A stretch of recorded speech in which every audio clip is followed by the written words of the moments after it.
welcome back to my channel. I'm really excited for today's video. Every time I think of summer, I think of either lounging by the pool, lounging by the beach, and getting through a list of books that I've really wanted to read, and for one reason or another, at any point through the year, I haven't been able to sit down and get through them. So I'm really excited to share these books with you. You're gonna definitely see a theme with these books. These books are definitely me in a nutshell. I love books about, to be honest, I love all different types of books, but the books that I really want to get through this summer mostly have to deal with spirituality, a little bit of self-help, a little bit of religion. So you'll definitely see that overarching theme with these books. Yeah, if you want to see which books I want to get through this summer, just keep watching. So the first book I have here right at the top is Rob Bell's Velvet Elvis. Now, if you haven't heard of Rob Bell, but you love learning about the Bible, you love learning about the Christian faith, you yourself are a Christian, I would highly recommend this book. I would recommend any of Rob Bell's books, to be honest. He is a pastor and he has his own podcast. It's called The Robcast. It's amazing. He's just such a gift, and I love listening to his insights into the Bible. He also takes passages from the Bible and takes different parts of the Bible and puts them into context historically, which I find so fascinating and so amazing. The little paragraph here on the front flap reads, "This book is for those who need a fresh take on Jesus and what it means to live the kind of life he teaches us to live. This pursuit of Jesus is leading us backward as much as forward. I'm learning that what seems brand new is often the discovery of something that's been there all along. It just got lost somewhere and needs to be picked up, dusted off, and reclaimed."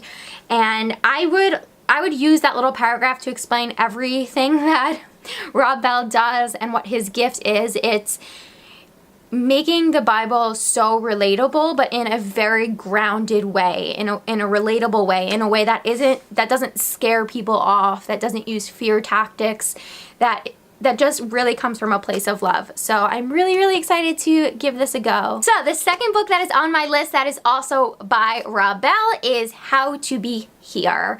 And I got this for my mom for Mother's Day. She read it. She said it's amazing.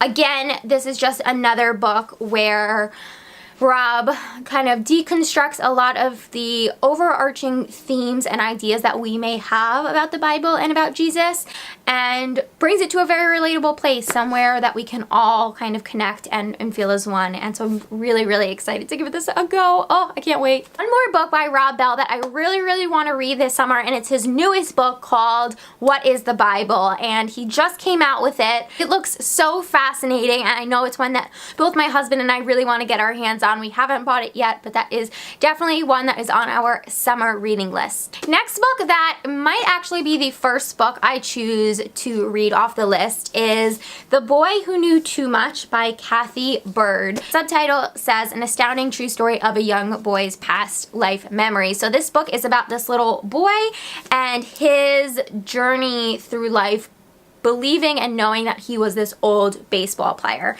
So the front little flap says, "At the tender age of 2, baseball prodigy Christian Hop began sharing vivid memories of being a baseball player in the 1920s and 30s.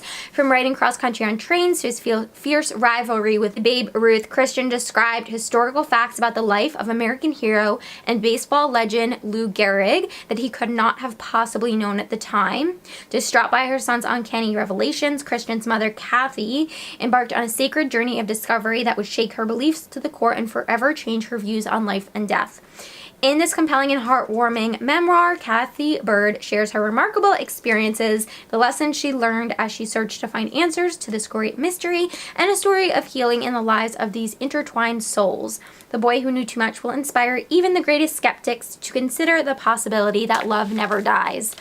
Oh, that sounds so amazing. Now here's the thing. Whether or not you believe in past lives or reincarnation, I think that reading stories like this, there's always something you can take away. There's always that feeling that you get, that little bit of hope, that little bit of like excitement when you read books like this. That's like, wow, that's so amazing. Science can't explain it. Like, it can't be explained. That's so fascinating. I don't know. That's always like the thoughts and the feeling that I'm left with when I finish reading or watching stories on children who remember past lives or children who claim that they've been reincarnated. I just find it so remarkable and fascinating and beautiful, and so I'm really, really excited to give this one a go. Next book on the list is one that I started reading a few weeks ago, but then stopped. So I'm gonna have to restart it eventually. It's You Are the Universe, Discovering Your Cosmic Self and Why It Matters by Deepak Chopra and Menas Kafatos. I think I butchered that. This is a pretty dense book. From even just reading the first few pages, I was like, whoa, this is heavy. Now, my husband read this and loved it, fell in love with it, but he too said that this is one of those that you can only read a little bit at a time because there's so much information.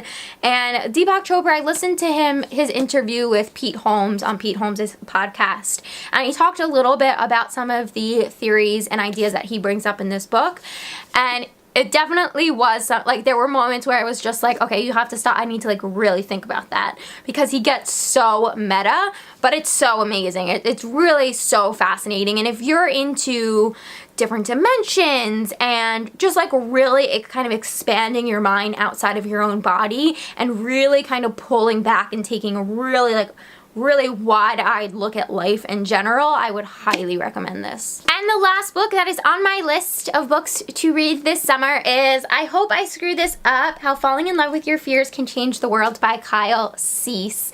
Now, for me, all of these books are pretty interrelated. They all have to do with meditation and self-love and discovering your connection to the higher power. This one is definitely a little bit more relatable. There aren't really any sort of religious undertones in this book, so if you don't feel comfortable with the Rob Bell books talking about Jesus and Christianity, then I would highly recommend picking up a book like this that has a lot more to do with just connecting with yourself, connecting with the love that you have within. And I love Kyle Cease. I've mentioned him before on my channel. I think he's amazing. He is a comedian slash motivational speaker, so if Tony Robbins and Jim Carrey had a baby, it would probably be Kyle Cease. And everything that he does, everything that he says is really funny but has a lot of truth to it as well. So I think it's a really approachable way of kind of going in toward yourself and creating change. So guys, that's it for my summer reading list. Those are all the books that I'm hoping to be able to read this summer. Leave me a comment down below. Let me know if there's a book that you really want to read this summer, or if you have a list of books that you're hoping to get through in the next few months. I would love to know. Also, just let me know what your favorite book is. I love reading so much. I'm actually looking at stacks and stacks of books in my bedroom right now. I just love books, and so if you have a favorite book that you want to share with me, I would absolutely love to know about it down in the comments below. Don't forget to subscribe, give this video a thumbs up, and I will talk to you all really soon. Bye guys!